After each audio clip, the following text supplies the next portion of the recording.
Hey everybody, it's Jason Blaha here, and it's time for another Breakfast with Blaha. And today I'm having watermelon with a little potassium salt on it.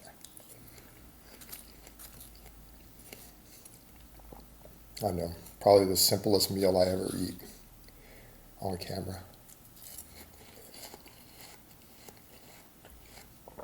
Let's talk about rows. Let's talk about rows.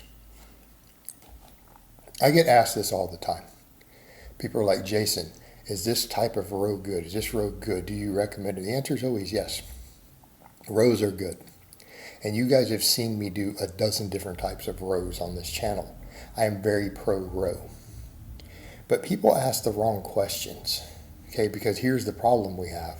Oh, well, if all rows are good, then should I be doing this row? Should I be doing, they always name these ones that are named after a person, right? Should I do Rubish rows, Pete Rubish type rows? I've seen Caleb Woolham advocate them. I've seen Ed Cohen advocate them.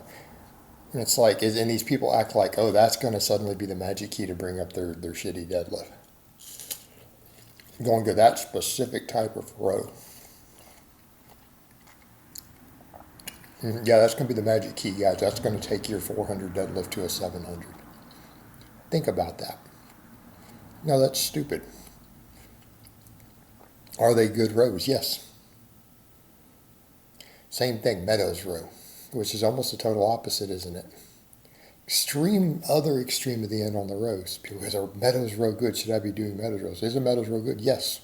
It's good exercise. Should you be doing it? Well, I don't know. See, that's the question we come to. People are asking the wrong question. Instead of saying, is this row good? They should be saying, what am I trying to do with this rowing slot in my training? Hey, that is the real question. That's the important question. Because we do different types of rows. What are we looking at? What part of the back we want to emphasize more? How much fatigue does that row create? How much fatigue can we manage in our overall training? How much lower back involvement do we want right now with our rows? Hey, this is a dynamic question, but if you're going to start discussing going to anything but just some standard barbell row, you need to be asking yourself this. I mean, that is the important questions. And usually the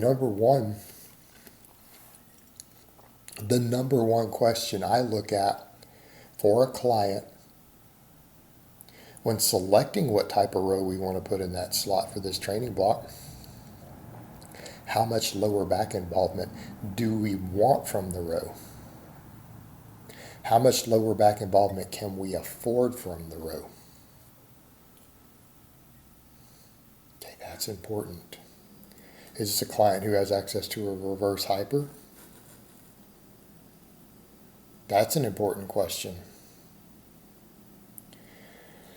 How much deadlift intensity are we utilizing in this training cycle?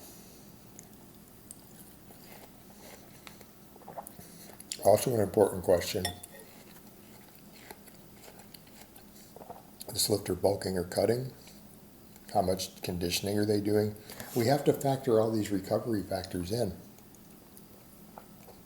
Because there's going to be phases where you go, you know what? A lot of low back work on my rows could be negatively affecting my heavy deadlifts. It could be affecting them. Do I have the low back recovery and work capacity in this phase of training to handle a row that puts a lot of stress on the low back? Or do I need a chest supported type row?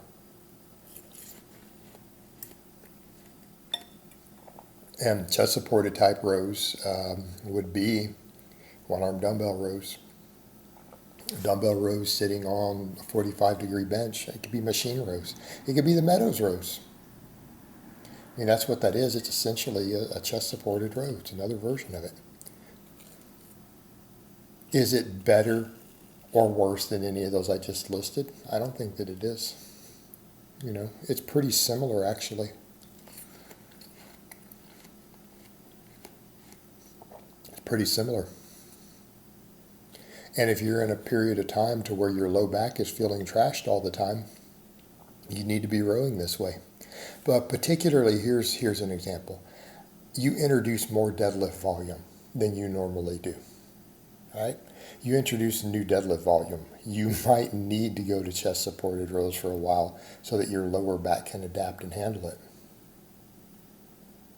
Right?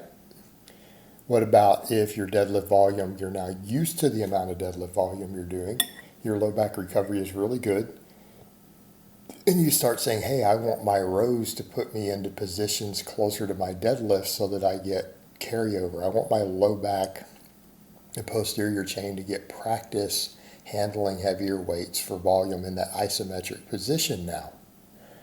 Okay, that's when all these other standing rows make sense. A bent over row, a rubbish row, whatever. It's still rowing. It's rowing. You're going to do cheat rows, you're going to do strict rows, you're going to do a pen lay row. Well, you have to factor all these things in. Pen lay rows are back to easy on the low back because you can't use as much weight.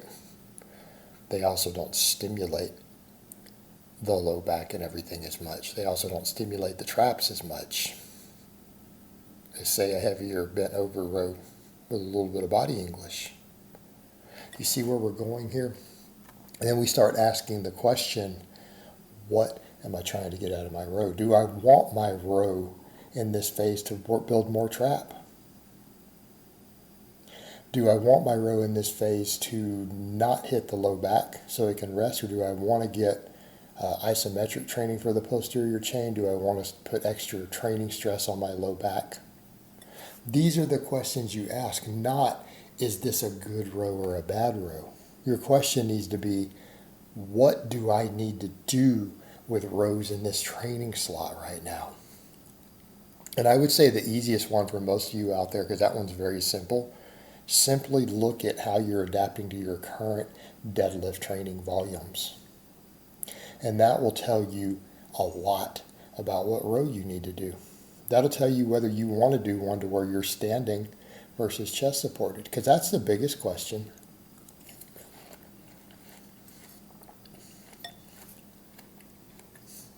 All of our rows usually fall into one of those two categories. And I'm going to be perfectly honest with you. Once you've answered that question,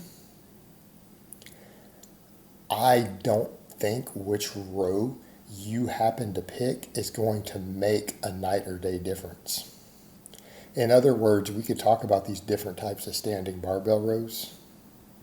But other than rotating stuff for just certain minor effects and fatigue management or to break up overuse, do you really and truly think there's going to be a massive difference in your size and strength gain from one versus the other? Do you really think that?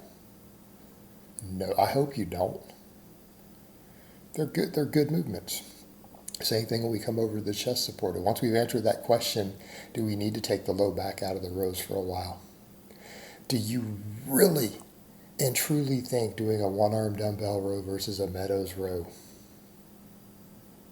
is really going to matter? Do you really think it's going to matter? If you do, you're kind of naive. You don't really understand training. It's still a row. All right, guys, but that's really all I have to say on that today. I hope it's been informative, and I will talk to you guys next time.